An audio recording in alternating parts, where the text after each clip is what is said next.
स्वस्ति नः पूषा विश्ववेदाः स्वस्ति नस्तारिक्षो अरिष्टनेमिः स्वस्ति नो बृहस्पतिर्ददातु पयः पृथिव्यां पयो खधिगुपयो दिव्यन्तरिक्षे पयोधाः पयस्वतीः प्रदिशः सन्तु मयजम्मा विष्णोरराटमसि विष्णोः सप्तेस्तो विष्णोः स्यूरसि विष्णो ध्रुवोऽसि वैष्णवमसि विष्णवे त्वा अग्निदेवता वातो देवता सूर्यो देवता चन्द्रमा देवता वसवो देवता रुद्रा देवता आदित्या देवता मरुतो देवता विश्वे देवा देवता बृहस्पतिर्देवतेन्द्रो देवता वरुणो देवता ओम सद्यो जातं प्रपद्यामि सद्यो जाताय वै नमो नमः भवे भवे नाति भवे भवस्व मां भवोद्भवाय नमः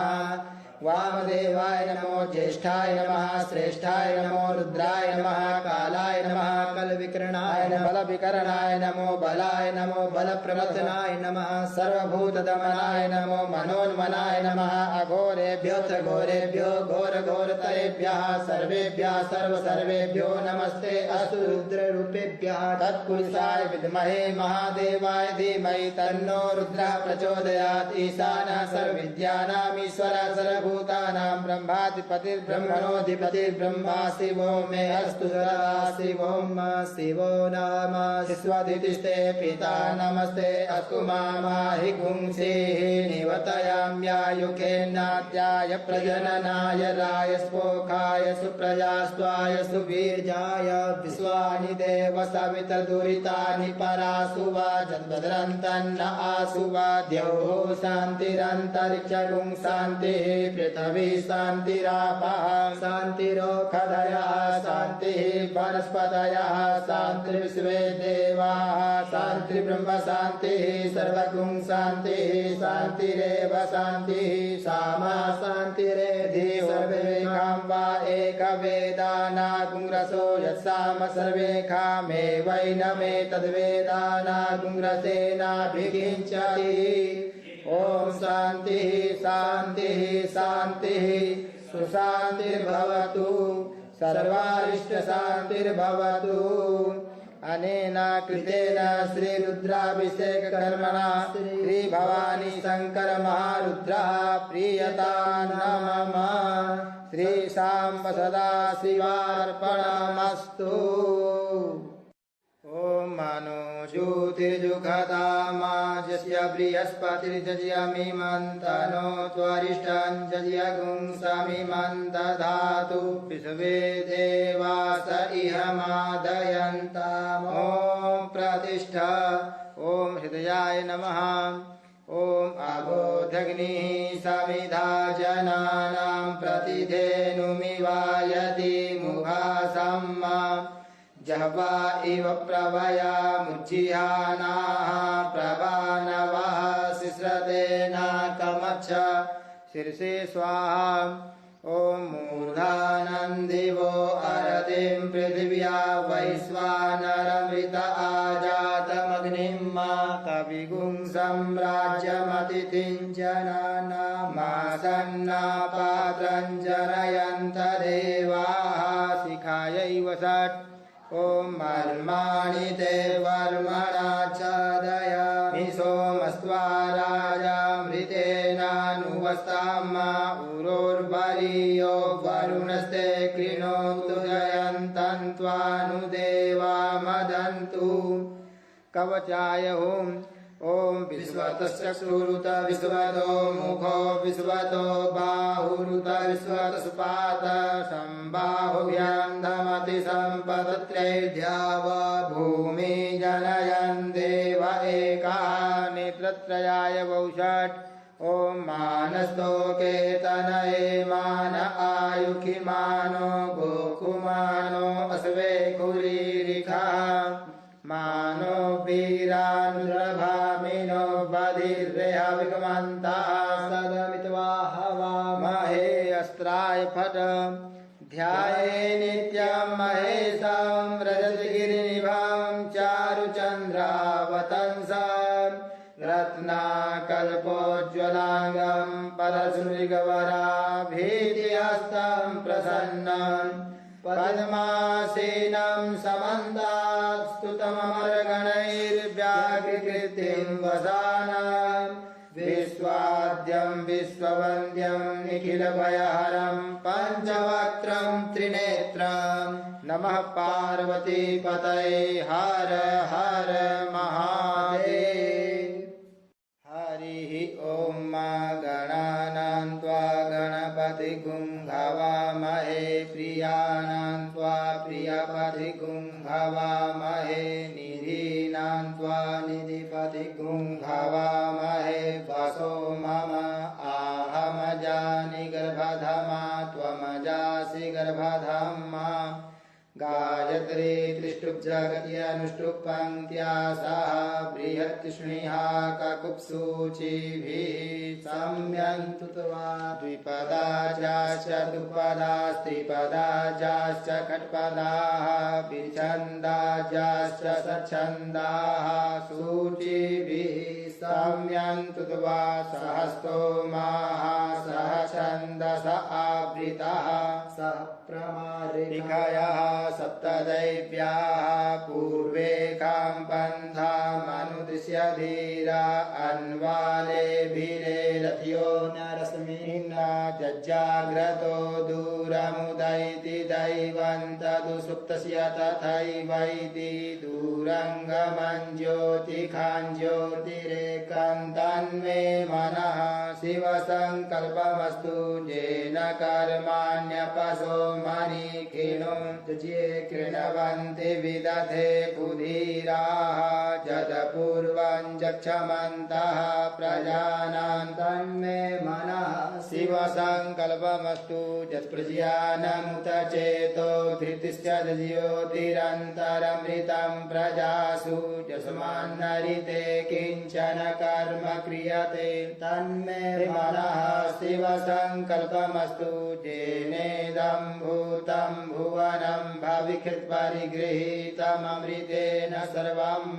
येन व्यस्तायते सप्तहोता तन्मे मनः शिवसङ्कल्पमस्तु यस्मिन् ऋचः सामजर्युगे यस्मिन् प्रतिष्ठिता रथना भाविवाराः यस्मिन् चित्तगुं सर्वमोतं प्रजानां तन्मे मनः शिवसङ्कल्पमस्तु सुखारथिरस्वानिव जन्मनुख्याने नीयतेभिः शुभिर्वाचिन इव हृत्प्रतिष्ठं जदजिरं जभिष्ठं तन्मे मनः शिवसङ्कल्पमस्तु।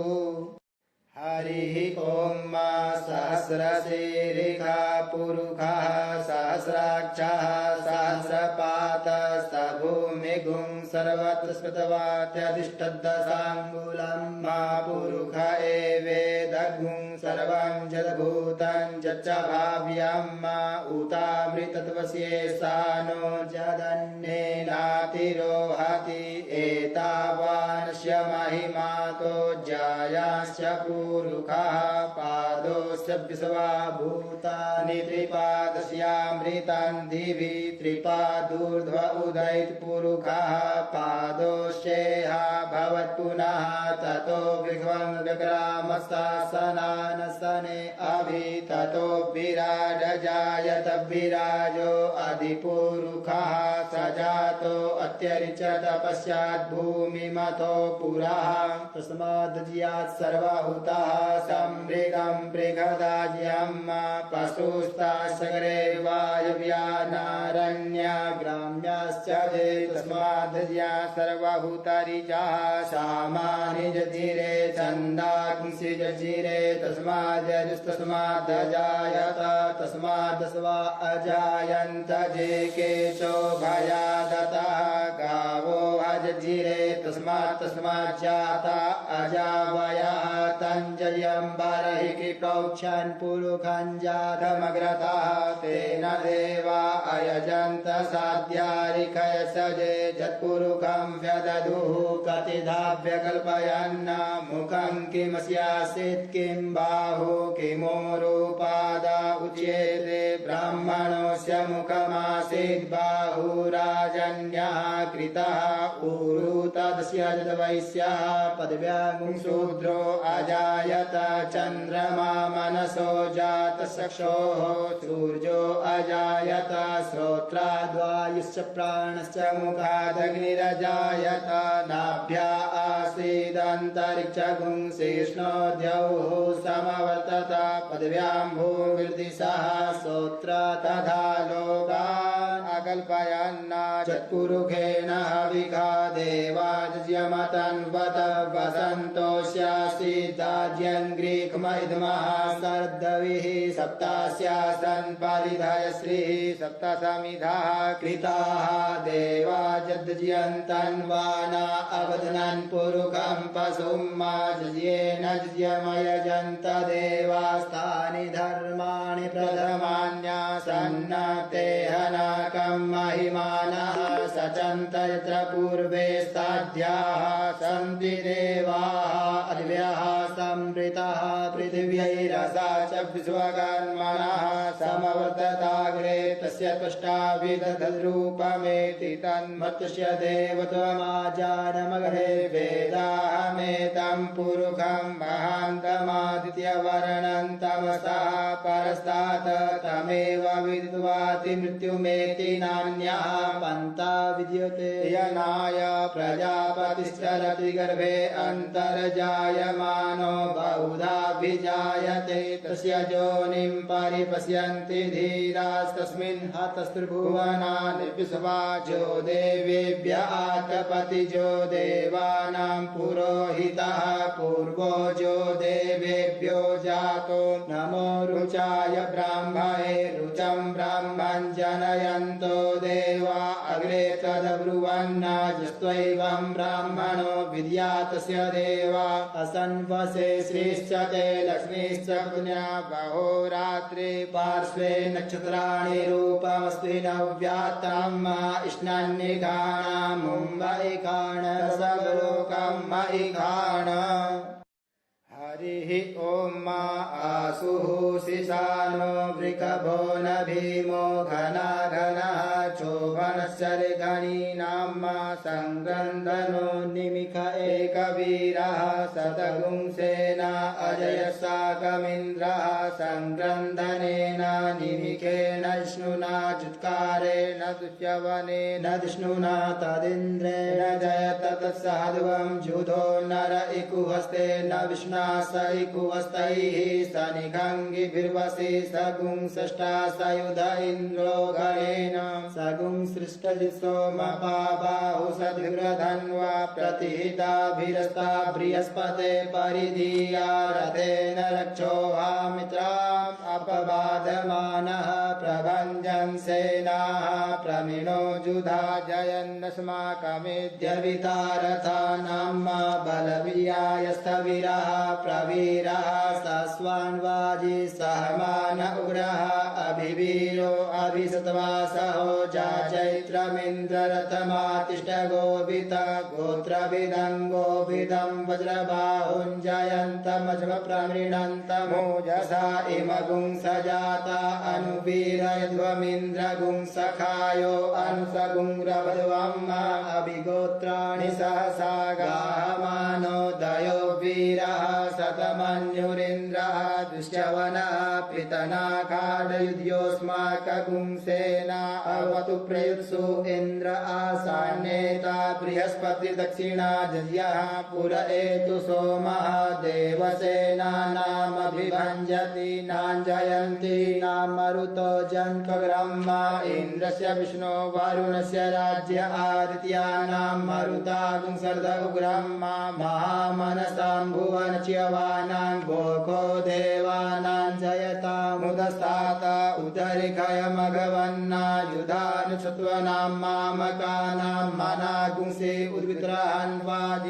वाजिनानुद्रथानां जयतां जन्तु घोखाः अस्माकमिन्द्रः समृते भुद्वजे कुस्माकं जायिकवस्ता जयन्तु अस्माकं वीरा उत्तरे भवन्तस्मा उदेवा अवताः वेखु अमेघाञ्चितं प्रतिलोभ भयन्ति गृहाणाङ्गानपवे परेहि अभिप्रेहि निर्दहर्षुशोकैरन्धेन मित्रास्तमसा सचन्ताम् अवसृष्टा परापत सर्वे ब्रह्मसगुंसिते गच्छामित्रान् प्रपद्यस्व मामि खाङ्कञ्चनोच्छिखः प्रेता जयता नर इन्द्रो वः शर्मच्छतु उग्रा वः सन्तु बाहवो नादिज्ञा यथा सथ असौ जासेन मरुतः परेखामुद्यैति न ओजसा स्पदमाना ताङ्गुहत तमसा पभृतेन जधामि अन्यो